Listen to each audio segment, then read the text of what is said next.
Mag-review na tagkadali, no? So, Mount Sinai, it's our relationship or the relationship of God's people in the Old Covenant. Mayang kinitag Old Covenant, wala pa dinhi, wala pa din ni abot si Jesus as He offered His life. So, kanang sa Old Covenant, covenant means agreement. So, kinahanglan kung naa sila agreement, naagid na blood sacrifice. Magsige na siya, balik. Walay perfect man nga sacrifice. Katong ilang animal sacrifice before, magsige ra gyud og balik. So, we have learned the last Sunday nga sa Mount Sinai, gi-reflect dito nga they cannot come close to God. Nga naman to? They cannot come close to God. Diba, mahadlok sila. Di ganit sila muduol sa tiilan sa bukid. No? Naa sila'y kahadlok. Okay? Next is they are terrified of God's presence. Malisang sila sa presensya sa Diyos. Di sila ganahan galing makadungog pa sa istorya sa Ginoo. Ingon anak ka terrifying or makalilisang ang Diyos, ang presensya sa Diyos. And they face severe punishment, which is death, every time they disobey God's commandments and law. So, dinhi sa Old Covenant, kada nimo sayop, kada nimo supak sa balaod, ang punishment is death. No? Sama atong sa Mount Sinai kung mo, kinsa ganing mo touch sa bukid, patyon yun. Mapahayop or mapatawo, patyon yun siya. Because that's how holy our God is. Okay?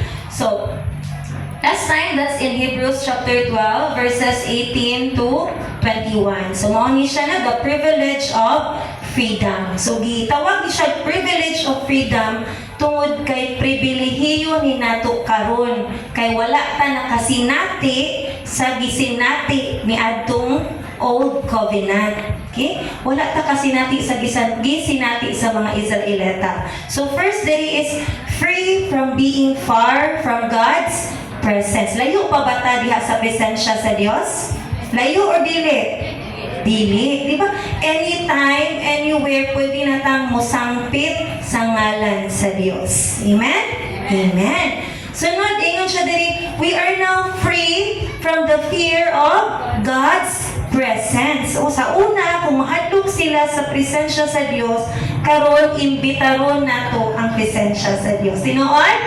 Amen. So, inana nakalami ang gihatag ni Lord nato ba nga change.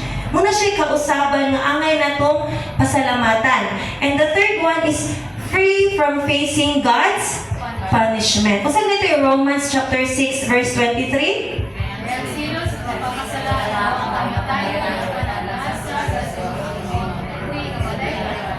Amen. So, nausog ba ang punishment?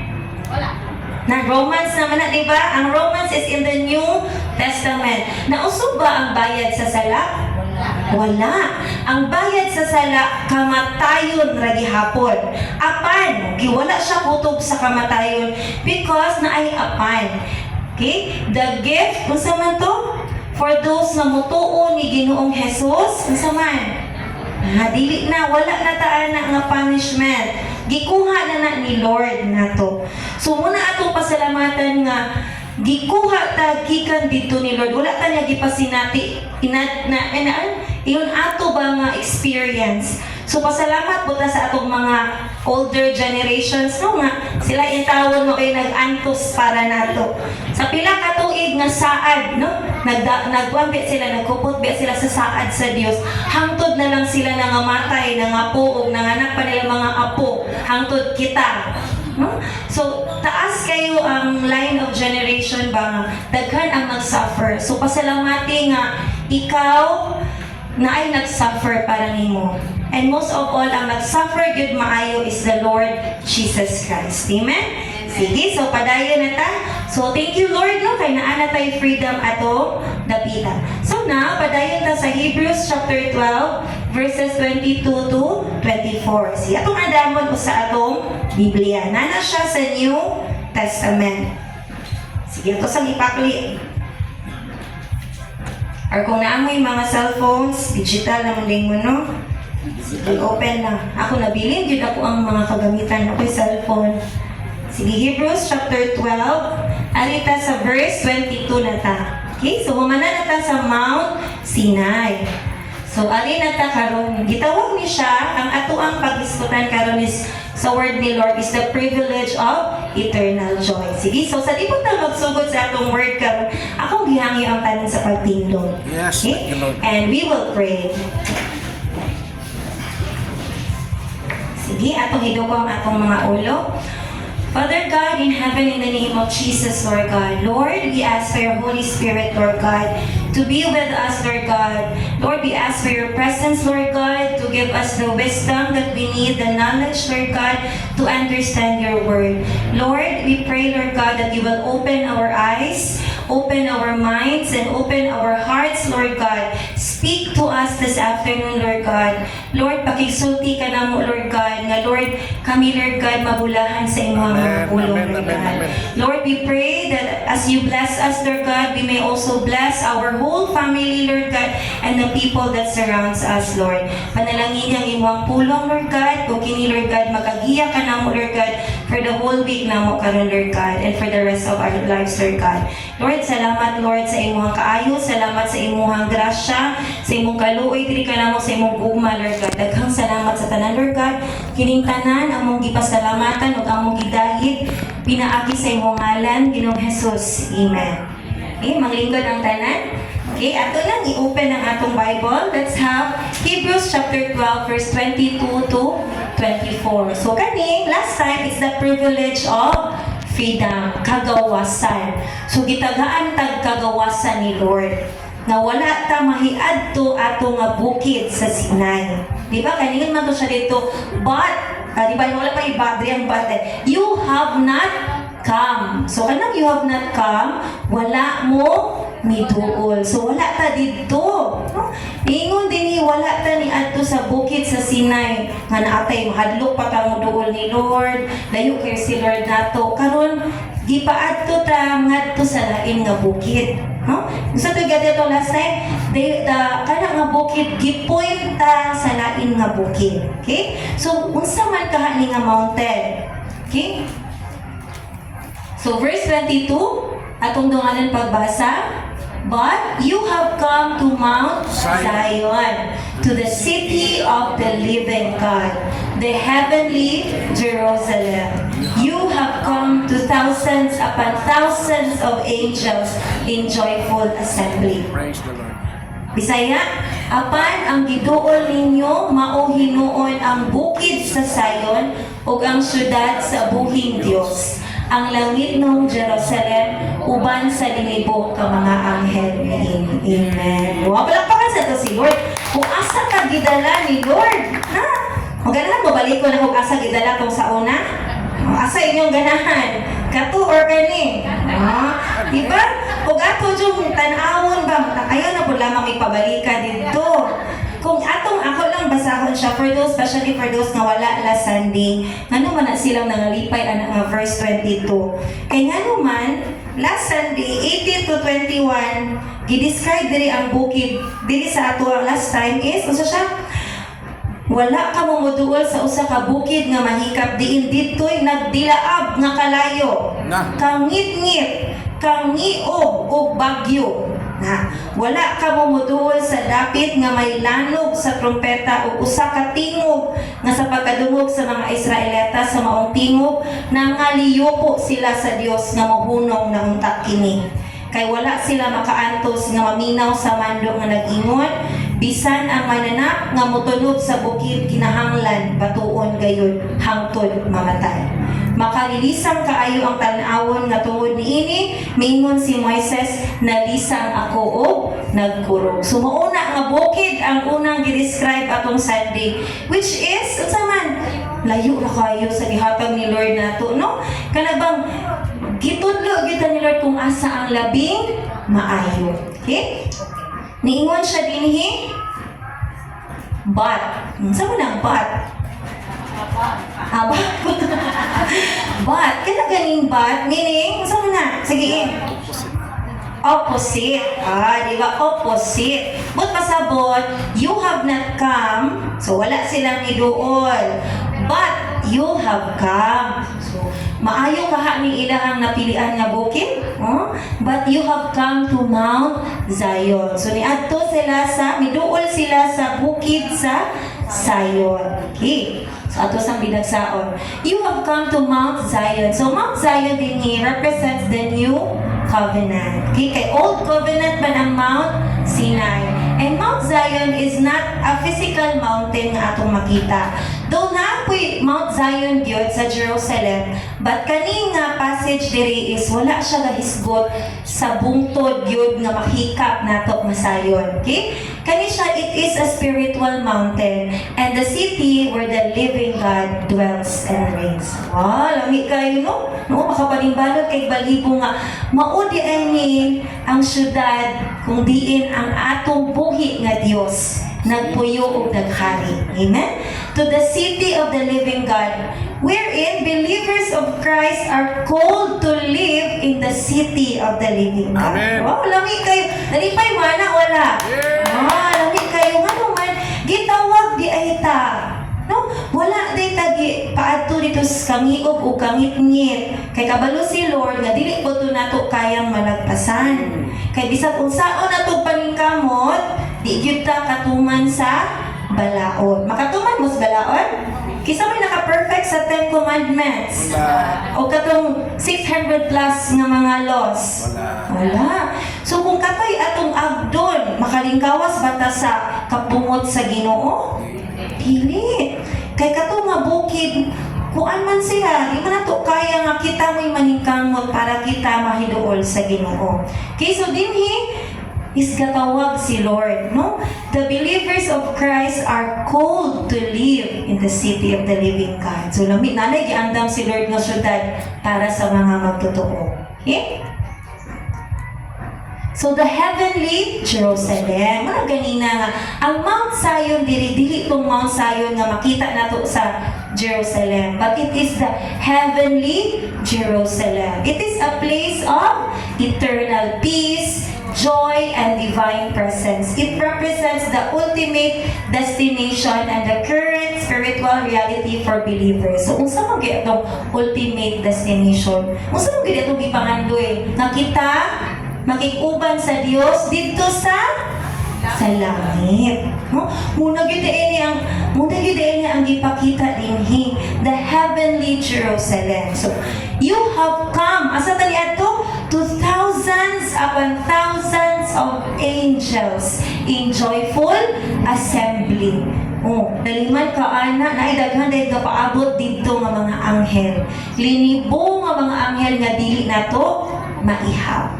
Okay? And this symbolizes joy and celebration in the heavenly realms, contrasting the fear and trembling at Sinai. So makita nato nga baliktad kayo siya sa gibati sa unang mga tao ug kaning gihatag diri ni Lord, gi-prepare ni Lord sa usa nga mountain. And ang giandam diri is eternal joy. Moto siyang the privilege of eternal joy. Kisa ba dili ganahan og kalipay? Kisa ba di ba gai magyud nga Lord, tagain ni og tumang kalipay. Kana bang Lord, kuhaan na ning tanang kasakit, tanang kaguol. But when are we gonna have that? When we are in the Lord Jesus Christ. So even if we are here on earth, ato ihapon ng matagamtaman ang tumang kalipay. It doesn't mean kinahanglan sa Diyo kong mamatay para ko makaangkod og tumang kalipay. No. Once you have the Lord in you, aduna na kay joy nga dili nimo ma-compare sa uban. Nga bisan pag nagkalisod ka, malipayon na kagihapon. Dili pareha sa una nga naglisod ka kaguol jud kag taman-taman. Lahi ra ang imuhang kaguol sa una o kaguol karon. Okay, because our kadaghan natong mga kaguol karon pulihan man na ni Lord og joy. And muna siya atong gilantaw, look forward. Okay? Kanang kayong gatalan. Okay, nga naman ni akong gibutang. Okay, this will be kanabang atong basihanan kung tinuod ba kaha man na ay giandam si Lord para nato. Sige, so atong pakliod do nga ta kay mo cellphone. Sige, Psalm chapter 2. Arita sa Salmo chapter 2. English mo niya akong gikuan. Chapter 2 verse 6. Giningon diri. Nag-ingon siya sa sayon ang bungtod kong balaan, gipahimutan ko ang pinili kong hari. Hindi kay si Lord, Old Testament pa ni, Salmo, giandam na ni Lord. Dugay lang jud kay naabot nato sa no? Pila pa ka pages? Usa naabot sa New Testament pero naagyo gitagana si Lord. And the word of the Lord does not change. That is why our God yesterday, today and tomorrow is the same God. Wala siya na usap. So, ang bukid sa Zion is balaan. It is a holy place. So, dili na siya pareha sa Mount Sinai nga bukid nga touchable, visible touch pero dili nato mahikap. Kani siya is dili nato makita pero pwede nato mahikap. Amen? So, minana siya kanagaling contrasting. Okay, alita sa Salmo 48. Abanti na po tagamay. 48 verse 2. Ang sayon, ang bukid sa Dios, habog o matahong. Ang syudad sa gamhanang hari, naghatag o kalipay sa tibuok kalibutan. Amen. Thank you, Lord. Yeah, bukid, kani nga bukid ragad. Muangat kag bukid, makadawat na kag tumang kalipay. No, it's not the physical mountain, but it's the spiritual mountain. Nag-ingon ni Lord dinhi. Nami kay si Lord, daan na niyang giandam. No, nga maghatag yun siya kanato o kalipay. And nadiri ipakita sa Dios nga diha kaniya may kasiguruhan sulod sa mga kuta sa syudad. So there is assurance kani wala gyud paliyaan ning bukida. Amen. Oh, lami kay si Lord. And then Psalms 132. Banda to gani mo doon. Gamay na ni. Psalms 132, 13 and 14. 132. Kapit na sa ending. 32 verse 13 and 14. Gipili sa Ginoo ang sayon, kay buot siyang mupuyo didto. Kini mao ang akong puloy-anan hangtod sa kahangturan. Amen. Gusto ako nga magpuyo dinhi. Atong isupay ang 15, hatagan ko ang sayon sa tanan niyang gikinahanglan. Busgon ko ang iyang mga kabos. Ipasangyaw ko sa iyang mga pari nga ako muluwas ang iyang katawan mag-awit ug magsinggit sa kalipay. Amen. So, Lord, thank you kayo nga naagi kay gitagana alang kanaw. Ngalami kayo nga lugar. It's the place that God prepares for all of us. Isaiah 12:6. Akli kita sa itong mga Bible ay. Isaiah 12. Abanti na gamay sa Salmo. 12:6. Singgit o pag-awit tungod sa kalipay o kamong katawhan sa sayon. Kay gamhanan ang balaang Dios sa Israel nga anaa sa inyong taliwala. Amen. Kita ni ang pasabot ni Lord. Okay? And then Isaiah 28, abanti gamay. 28:16.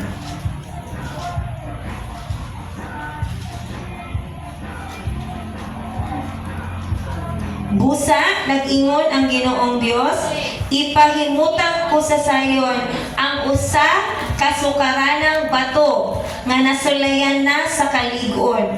Bililhong bato alang sa lig-ong sukaranan. Ang musalig niini makabaton o kalig-on. Kinsa man niya to ang foundation? Jesus. Lami kay si Lord, napa sa Old Testament, iyan ang giandam ang tanan. And wala siya ilaing gingalan nga daghan. Naniingon siya diri ang musalig ni ini nga bato. Usarag yun di ay.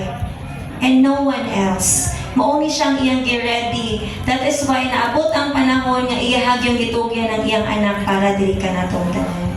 Amen? So, arin ang budas Isaiah 51:11. 11 and 16. 51:11. Mupaspas sa gitna ni pamakli. O mamauli ang mga tinupos sa Ginoo ug mag-awit sila nga muadto sa Jerusalem. Mahulagway sa ilang nawong ang kalipay nga walay katapusan. Makabaton sila kalipay ug pagmaya ug mahanaw na ang kaguol ug ang panghupaw. Amen. 16, gibutang ko ang akong mga pulong diha sa inyong baba o gitaguan ko kamo diha sa landong sa akong kamot. Gihikyat ko ang kalangitan o gipahimutan ko ang sukaranan sa kalibutan ug miingon ako sa Jerusalem, ikaw mao ang akong katawhan. Amen. So katawhan kita sa Diyos. Amen. Isaiah 59:20. Tulo na lang. 59:20. Nag-ingon ang Ginoo ngadto sa iyang katawhan. Muadto ako sa Jerusalem aron pagluwas kaninyo nga naghinulsol sa inyong sala. Okay, akong tiwason. Sa akong bahin, mao kini ang akong kasabutan nga gihimo uban kaninyo. Ang akong espiritu nga anaa kaninyo ug ang akong mga pulong nga gipasulti ko kaninyo.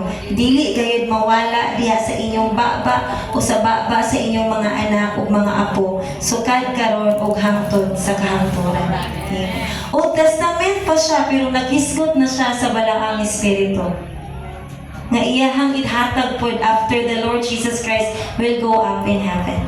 So, dintod kay si Lord ba nga iyahan ang ipakita ko kinsa siya. Si sunugdanan pa lang hangtod sa katapusan. Romans 11:26, New Testament na ni sa bagong kasabutan. Romans 11.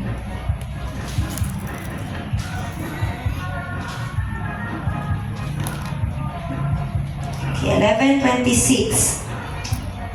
Ug unya maluwas ang tibuok Israel sumala sa giingon sa kasulatan, ang manluluwas magikan sa Sayon, ug tangon niya ang tanang pagkadautan sa kaliwatan ni Jacob. Amen. So naagyo gipadala si Lord nato who is Jesus Christ. Nga muwagtang sa tanang pagkadautan sa kaliwatan ni Jacob. Okay? And we have Revelation chapter 14, verse 1. Last na ni siya.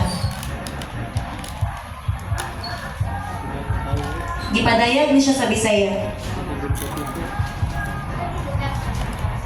14 verse 1. Unya, nakita ko ang nating karnero nga nagtindog sa bukid sa Sayon, uban ang 144,000 katawo, kansang mga aktang gisulatan sa iyang ngalan ug sa ngalan sa iyang amahan. Okay? Ang nating karnero diri kinsa man ni? Jesus Christ. So waiting dito si Lord. Okay?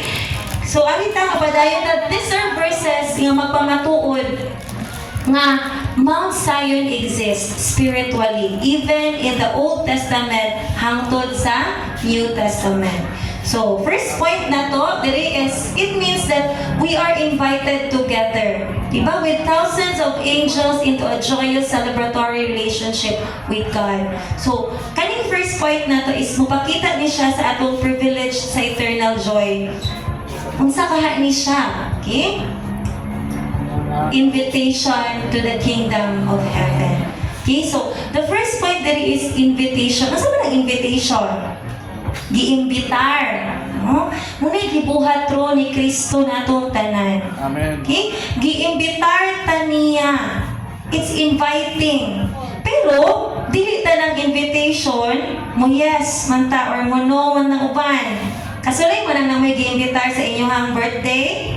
Ya, wala nitong ha? Or iba, nakay giimbitar o niya, nitungha. Nay nitungha na apoy, wala nitungha. So mao niya nahitabo, the Lord is inviting us, no? Everyone is invited to the kingdom of heaven. Dili pareha sa una nga katurang mga Israelita. Kani siya, kung sa English man, it's the General Assembly. Subot pasabot ani ang tibuok katawhan. You are invited to come to the celebration. Mag-iimbitar sa gathering. And I hope and I pray nga daghan pagyud amo duol sa ninga invitation. Amen. No? Kita, niapil naman tas kumbira. O nangumbira naman taron. O nangaon na ta. We are eating, we are gathering, we are celebrating everything already. Nagkauna ta sa pulong sa Dios.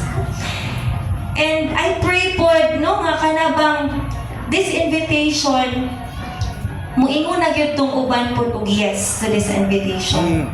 Because kani nga invitation is libre. And this invitation, daghan ang nag-atang. Thousands and thousands of angels nga moingon, welcome. Welcome, welcome. Amin kayo nag-imbitar ron ta. Kaysa anang mo, kalit na kag-ipsot niya, wag kag-imbitar. Kani, wala gid ni pa ipsot-ipsot, kundi nang-imbitar gid si Lord. Nang-imbitar ni siya. God is inviting us. Okay? And thank you, Lord, kay invited me. Nung say, thank you, Lord, kay invited me. And nagpasalamat po si Lord nga niingon mo, yes. Amen? Niingon tag yes diyan ni Lord. Okay? Next is verse 23. To the church of the firstborn, whose names are written in heaven. You have come to God, the judge of all, to the spirits of the righteous made perfect. Sabi saya, giduol ninyo ang malipayong kahugpungan sa mga panganay nga anak, nga ang mga ngalan nahisulat dito sa langit. Giduol ninyo ang Dios ang maghuhukom sa tanang tao ug ang mga espiritu sa mga matarong nga nahimpit na. Amen. Thank you, Lord. Lami kay ni kay naata dinhi. Naaka diha wala. Naawala. Bili ako no nabay mo ngalan. Amen. Lami kay si Lord to the church of the firstborn. Gituol nato ang malipayong kahupungan sa mga panganay nga anak, diin ang mga ngalan na sulat na sa langit. And remember, si bisan kinsa nga mudawat ug mutuo kaniya, gihatagan sa katungod nga mahimo anak sa Dios. Amen. So mga anak sa Dios naman. So our names are now written in heaven. Thank you, Lord, nga gisulat na ang among ngalan dito sa langit. Pag entrance dito na atong ngalan dito sa Book of Life. Thank you, Lord. Graduation. Yes, magawas na rin sa Revelation. Okay. Okay, so kanang Church of the Firstborn, muna kung ganyan nag-ibisaya naman ako, refers to the community of believers who are part of the new covenant. So, saan man ang new covenant? O saan man ang bagong kasabutan? Agreement. Atong balikon ang atong old covenant. Kasi yung nahinumduman sa old covenant, di ba it's an agreement nga nagkinahanglan o blood sacrifice nga repetition. So, saan man ang new covenant? Okay. Kung malibog mo sa new covenant, hinumdumi rin ninyo ang good news. So what is the good news? Unsa man ang maayong balita? Nga si Jesus namatay, gilubong, sa ikatulo ka adlaw, nabanhaw, aron pagpapa sa tanan nato kasalanan. Maudi na siya ang atong new covenant na ana si Jesus Christ, who is the perfect sacrifice. Iyang giula ang iyang kaugalingon nga dugo para limpyuhan ang tanan natong mga sala. Once and for all time. For all season. Subot pasabot si Jesus Christ nagpakamatay kanatong tanan. Imo mo na hunaon katong mga butang nga angay unta nimong tumanon nga dili nimo matuman, si Kristo ang nibuhat para nimo. And kinsay nibayad? Si Kristo ang namatay, because kung kita bisag mamatay ta, dili gyud ba gihapon mawala ang atong mga sala. So we cannot sacrifice our own self. Di ta makaingon nga akong magpakamatay ko para mawala akong sala or akong i-offer akong blood. No, it will not be accepted. Di gyud na madawat. Ang atong dugo dili madawat tungod kay dili man kita pure sama ni Jesus Christ. Siya lamang ang walay sala. Because kitang tanan aduna kitay mga sala. Okay, walay bisan usa nga walay sala. Okay, you have come to God. Walami kayo ang naduulan because we have come to God, the judge of all. He is the judge of both the living and the dead. Kani siya walay ikyas niya. Buhi o patay. So ayaw kahadlok, di ta mahadlok sa mga earthly judges or earthly kings because the King of all judges both. Okay? And to the spirits of the righteous made perfect. Tanawan in the spirits of the righteous made perfect. Those who have been justified and sanctified. So buot pasabot, katong mga nangawala na, naguna na nato. Katong nangawala na, who were made righteous or who were made perfect. Dili sila perfect, dili sila matarong, pero they are made righteous through the Lord Jesus Christ. And they are now together in heaven. Lami kaayo nga dito nagpaabot na sila. Together with the angels, together with the spirits who have been made righteous or who have been made perfect. Okay? So second point, we are now identified as citizens of heaven. O, ang ato ang citizenship kay heaven na daitaan ni. We are children of God. And we are not far anymore, but close to Him. Okay? Thank you, Lord. So, salamat, Lord, nga. Sa na daita, we are citizens of heaven. Ang next ay na to is intimate access as children of God. Kung atong balikon tong sa previous, di ba, they have the fear, no, the fear of in God's presence. But this time, they have intimate access. Ano sabi ng intimate? Close kayo. Kanang intimate, gani ka na bang suod mo kaayo? Okay, nabay closeness. Kana bang, ug masabanag asawa, sila mo'y intimate. Kaya sila may partner gyud. O, halag pag-away na silang duha, pagkahuman, amiga na po na sila amigo pagkahuman. Inana ng intimate. So, intimate access meaning anytime, pwede tang makaduol, pwede tang makahangyo, pwede tang makasuwilon sa ato ang mga hinaing diha ni Lord. So, we already have the intimate access because we are children of God. Amen? Thank you so much, O God. And karon, ari na ta, hapit na siya. Verse 24, to Jesus, the mediator of a new covenant, and to the sprinkled blood that speaks a better word than the blood of Abel. Ay, gano'n man nag-English naman, naghihapon ako. Wala man ako nag-Bisaya. Bisayro ako. Akong sala. Okay. So to Jesus the mediator, meaning nahimo si Jesus, ani nga panahon na no, makita na to ba nga, di ba gisacrifice si Jesus? Siya mo ay nahimo nga, gano'n pa nga ay gap. Tinugtong mga itong saang tubag na to. Ang tawo, layo kayo sa Diyos. Kinahanglan gitag tay-atayan, kaya na may bungaw. No, naabay, sabi Pangas.